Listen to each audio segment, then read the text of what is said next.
Le Sexe est une commune française, située dans le département des Hautes-Alpes en région Provence-Alpes-Côte d'Azur. Ses habitants sont appelés les Sexois. Elle fait partie du parc régional des Baronnies provençales. Le Sexe est à 35 km, au sud-ouest de Gap, sa préfecture, à 13 km, au nord-est de Serres, et à 10 km au sud de Veynes, son chef-lieu de canton. La commune est située dans la pointe nord-est du parc régional des Baronnies, zone forestière montagneuse.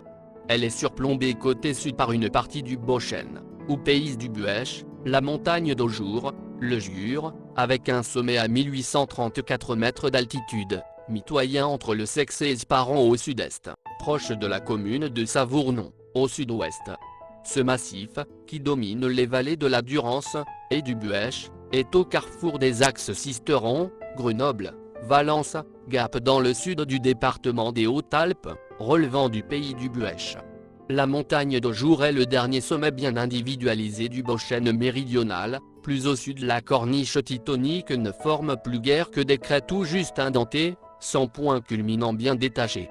Les dalles du Titonien bien visibles depuis la vallée plongent vers la vallée de la Maraise. Le deuxième plus haut sommet sur la commune est la montagne de la Plane, à 2,3 km au sud-est du Sexe à vol d'oiseau et qui culmine à 1576 mètres. Le village est installé au sud-ouest, au pied d'une hauteur nommée la Citadelle, qui culmine à 880 mètres d'altitude. La citadelle s'étend sur 500 mètres de long, vers le nord-ouest. Le village a compté par le passé plusieurs cafés et épiceries, un menuisier, un boulanger, un maréchal ferrant, 2 maçons. Aujourd'hui la quasi-totalité de l'activité économique se concentre sur l'arboriculture. Les fruits de la vallée sont connus pour leur qualité, le label rouge a été attribué à la Golden locale depuis 1993, et la commune fait partie depuis 2010 de la zone couverte par l'indication géographique protégée, IGP, des pommes des Alpes de Haute-Durance pour les pommes Golden et Gala, cette dernière un croisement de Golden Haute. Cette IGP couvre un tiers des vergers des Hautes-Alpes. Les poires sont dominées par la poire Williams et la Louise Bonne, chacune pour 26% du bassin arboricole du Nord-Sisteron, suivi de la doyenne et du Comice, 12%, et la passe Crassane, 11%.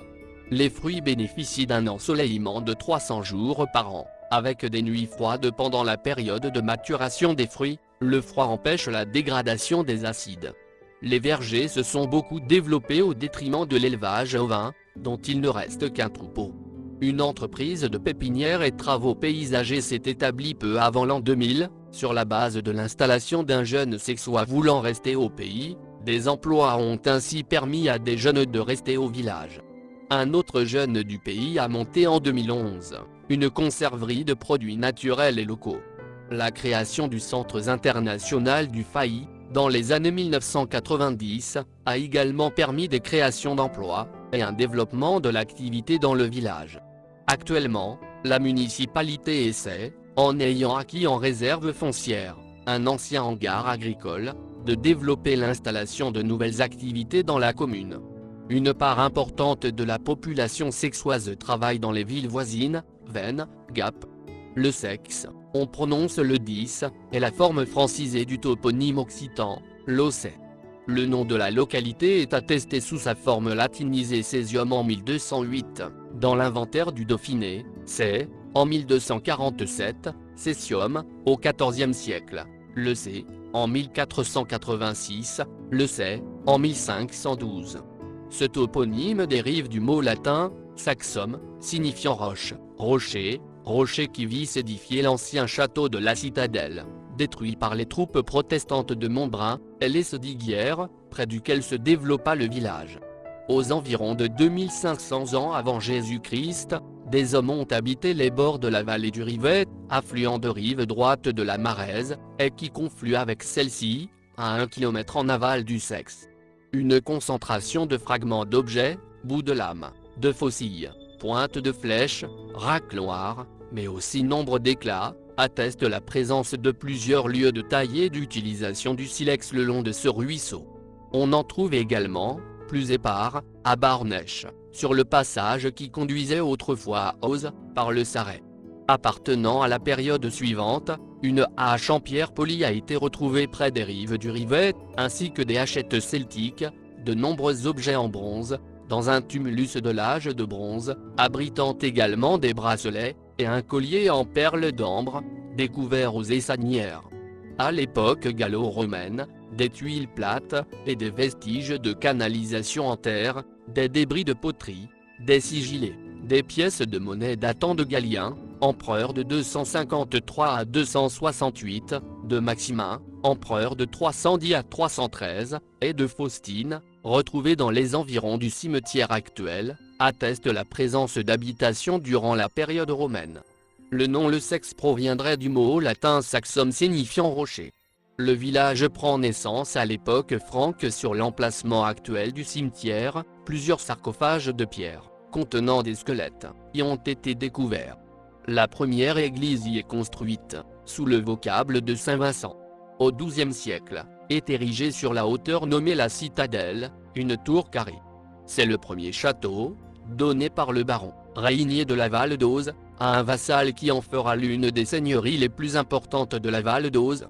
Cet édifice est étendu au XIVe, les fortifications comprenant alors 3 tours rondes supplémentaires. À la même époque, 1185, l'abbaye de Clausonne, fille de l'abbaye de Boscodon, de l'ordre de Saint-Benoît et dépendant de la maison de Chalais, près de Grenoble, voit le jour.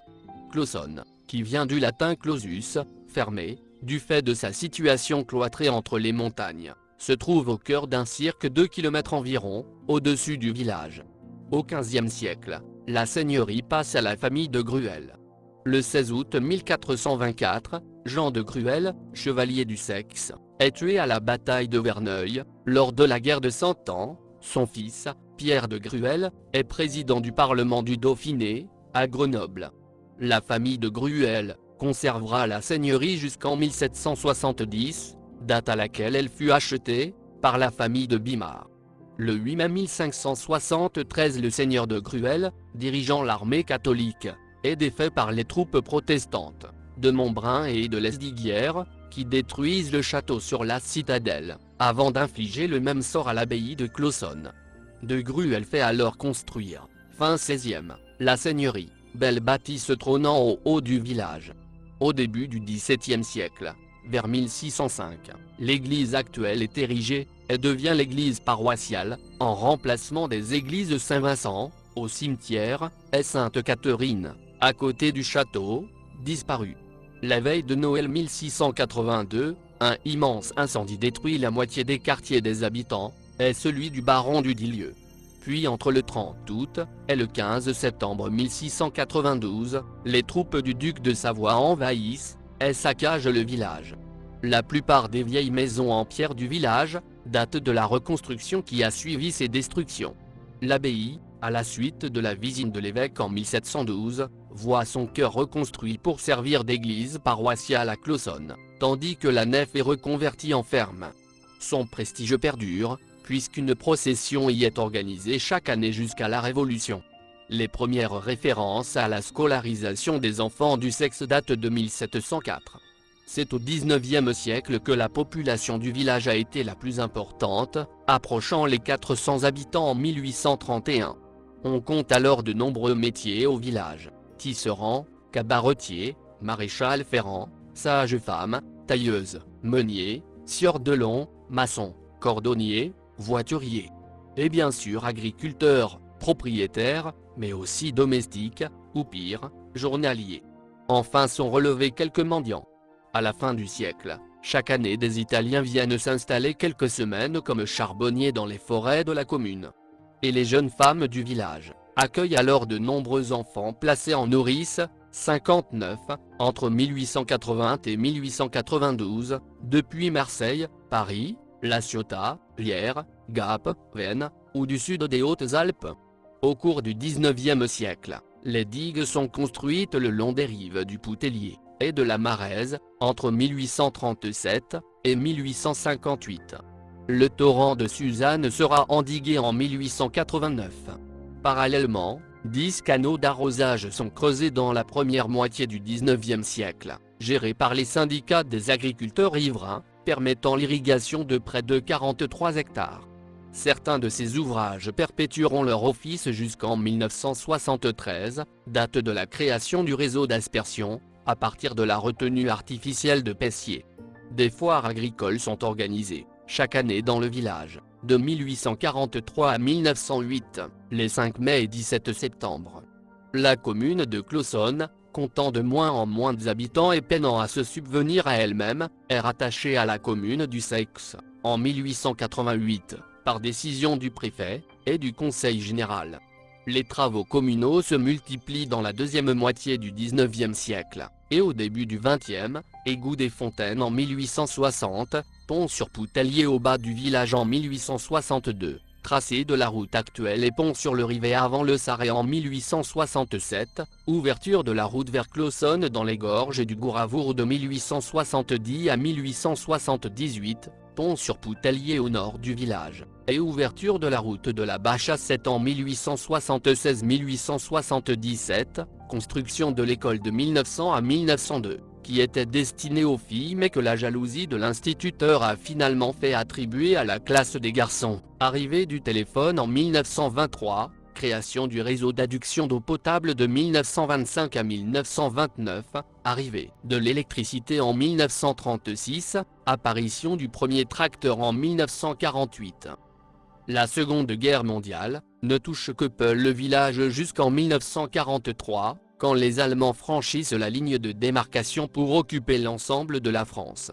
Alors s'organisent des maquisards fuyant devant l'occupant, organisant plus ou moins activement la résistance à l'invasion. À Claussonne, mais aussi à Barnanche, s'abritent dans les bois, vivent sous des rochers des hommes venus d'Angers ou d'ailleurs, des gens des environs aussi, qui se cachent de l'occupant, et refusent le service du travail obligatoire, STO, en Allemagne. Ces résistants dissimulent des armes, et des gens du village les ravitaillent.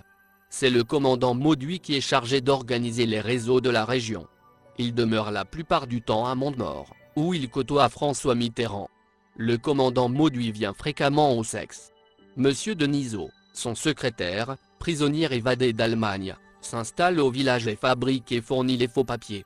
Le soir du 24 décembre 1943, la petite église du Sexe comble. L'abbé Chalmet dit la messe de minuit. On le sait en liaison avec les résistants. Ce soir-là, les gens du village sont tendus, l'anxiété est palpable. Tout au fond de l'église, les maquisards sont là, debout, qui entonnent avec ferveur les cantiques. Mauduit est présent, lui aussi, en tenue de résistant. Des iades inquiètes se glissent régulièrement vers ces hommes de l'ombre, et chacun prie, pourvu que les Allemands ne débarquent pas par surprise, et profitent de la téméraire exposition des maquisards. Le 29 janvier 1944, certainement à la suite d'une dénonciation, les Allemands font une rafle au Sexe. Tous les hommes sont emmenés dans l'école, et le commandant Mauduit, qui a passé la nuit chez l'abbé Chalmet, est pris aux essanières, alors qu'il tente de s'échapper à bicyclette. Tandis que les maquisards parviennent à s'enfuir, les habitants de Claussonne sont, eux aussi, amenés dans la cour de l'école et interrogés tout le jour. À midi, des enfants du village sont autorisés à apporter quelque nourriture aux détenus de l'école. Émile Bermond, qui se terre dans sa maison au Sarret depuis l'aube, en profite pour s'enfuir vers Barnanche, en traversant la maison des Pelous. Il passe tout l'hiver sur un lit de branchage, sous un chêne, dans une rase. À Claussonne, Fernand Pelou, frappé, menacé, puis amadoué, avoue finalement où il a caché son fusil. Le soir, la plupart des hommes sont relâchés, mais quelques-uns sont emmenés à Gap. Mauduit, l'abbé Chalmet et Fernand Pelou sont tous trois déportés dans les camps d'extermination allemands. Fernand Pelou y meurt dans des conditions atroces. Le commandant Mauduit succombe pendant son retour en France, à la Libération. Quant à l'abbé Chalmet, il revient au Sexe en mai 1945. Il a été libéré 3 jours seulement avant son passage programmé en chambre à gaz. Décharné, marqué à vie, il garde jusqu'à la fin de ses jours les traces visibles de l'enfer de sa déportation. Le jour de son retour, les sexois l'attendent sur la place du village. À sa descente de voiture, avant même d'aller embrasser sa mère, il se rend par le quartier du canton sur la citadelle pour adresser une prière de remerciement à la Vierge, persuadé qu'un miracle a permis sa libération à temps. tous les villageois l'accompagnent au pied de la statue hissée en 1943, sur un traîneau tiré par des mulets, dont d'un réfugié de Lorraine accueilli au Sexe au début de la guerre.